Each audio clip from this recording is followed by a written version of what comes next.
राम राम भाई साहब ने कुछ दिन पहले मैंने एक वीडियो में बताया था 3-4 दिन पहले कि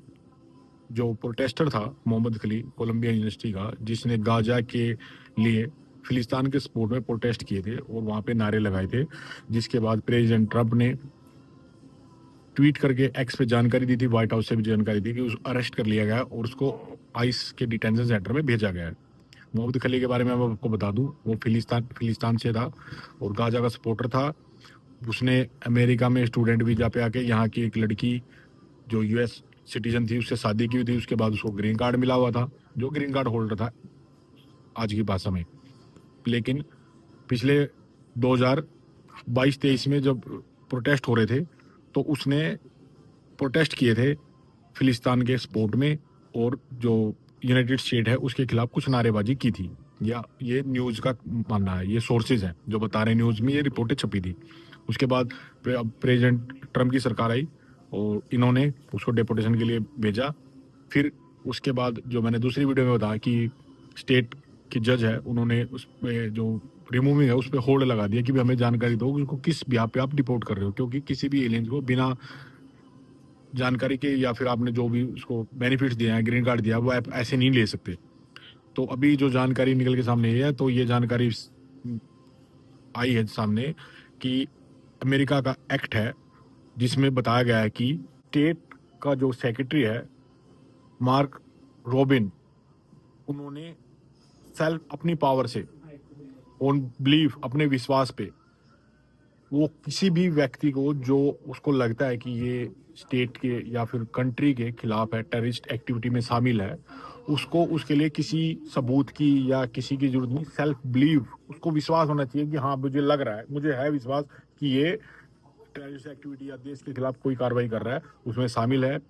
वो उसके इमिग्रेंट्स बेनिफिट ले सकता है वापस, चाहे उसने उससे मैरिज करके सिटीजनशिप मिली हो, चाहे ग्रीन कार्ड मिला हो, चाहे वो ए नंबर पे है, चाहे कोई भी है, चाहे वर्क परमिट है, चाहे स्टूडेंट है, कोई भी है, उसको जो भी बेनिफिट मिले हैं, स्टेट सेक्रेटरी के पास ये पावर है कि उसको वापस लिया जा सकता है। और उसको आज तक इस कानून का कभी भी कहीं पे इस्तेमाल नहीं हुआ था पिछले काफी समय से, मतलब बनने के बाद ही कहीं वो कोई ऐसा एग्जाम्पल देखने को नहीं मिला कि किसी एलियन नंबर वाले के साथ ऐसा हुआ हो। ये कानून मैं आपको पढ़ के सुना देता हूँ इसमें क्या लिखा है और ये क्या कहता है। टेररिस्ट एक्टिविटी में लिखते हैं section 1182A/3, an alien who presents or activities in the United States, the Secretary of State has reasonable ground to believe would have potentially serious advisory foreign policy consequences for the United States is deportable। इसका मतलब है अगर state के secretary को लगता है, उसको विश्वास है कि जो इमिग्रेंट है, जो भी एलियन है, जो बाहर देश से आके जिसने यहाँ पे या ग्रीन कार्ड लिया है या कोई भी इमिग्रेंट्स बेनिफिट लिया है या ए नंबर पे कोई भी है, ए नंबर ग्रीन कार्ड होल्डर या सिटीजन, इवन सिटीजन भी है, तो उसके पास पावर है स्टेट सेक्रेटरी के पास कि वो उसको अगर विश्वास होता है कि ये टेररिस्ट एक्टिविटी में शामिल है या ये जो इसकी जो एक्टिविटीज हैं वो यूनाइटेड स्टेट की गवर्नमेंट या यूनाइटेड स्टेट के खिलाफ है, तो वो उसको डिपोर्ट के आदेश दे सकता है, उसको डिपोर्ट कर सकता है, उसको जेल में डाल सकता है। ये एक स्टेट के जो सेक्रेटरी है उसके पास पावर है। और जैसे कि मैंने पहले बताया, इस कानून का पहले कभी भी इस्तेमाल नहीं हुआ मॉडर्न हिस्ट्री में, ये पहली बार हो रहा है और इसको एज ए एग्जाम्पल सेट किया जाएगा कि भाई ऐसा भी हो सकता है। और कल को कोई केस हुआ तो उसको मोहम्मद खाली का नाम दिया जाएगा कि उस केस में ऐसा हुआ था, तो आगे भी ऐसा हो सकता है। तो इस टोटल वीडियो बनाने का मकसद ये है, टोटल जानकारी देने का मतलब ये है कि जैसा कि हमने हिस्ट्री में पढ़ा था संविधान के बारे में कि किस कंट्री के संविधान कैसे हैं, और अमेरिका का संविधान सबसे कठोर बताया गया है क्योंकि इसमें संशोधन नहीं होते, बड़े आसानी से संशोधन नहीं किया जा सकता। जैसे भारत का संविधान है उसको आसानी से संशोधित किया जा सकता है, लेकिन अमेरिका का जो संविधान है, आपने हिस्ट्री में पढ़ा भी होगा, हमने पढ़ा है कि इसकी सबसे कठोर संविधान है अमेरिका का पूरे वर्ल्ड में, और इसको आसानी से संशोधित नहीं किया जा सकता और कानूनों को फॉलो करना पड़ता है। लेकिन इसमें कानूनों के बारे में डीपली हर चीज लिखी गई है, आपने नहीं पढ़ी, हमने नहीं पढ़ी, या फिर वकीलों नहीं पढ़ी, एक अलग बात है, लेकिन डीपली इसमें हर कोई बात एक एक चीज़ लिखी हुई है, एलियंस को लेके, सिटीजन्स को लेके, सबके राइट्स को लेके। अगर इन्होंने राइट्स दिए हैं तो उसको राइट्स छीनने की पावर भी दी गई है। मतलब हर चीज़ का एक तोड़ दिया गया है। ये नहीं है कि कोई भी मतलब आपको चीज़ मिल गई आप उसका गलत इस्तेमाल कर लेंगे।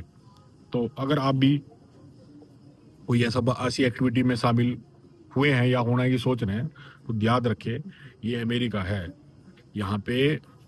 हर प्रकार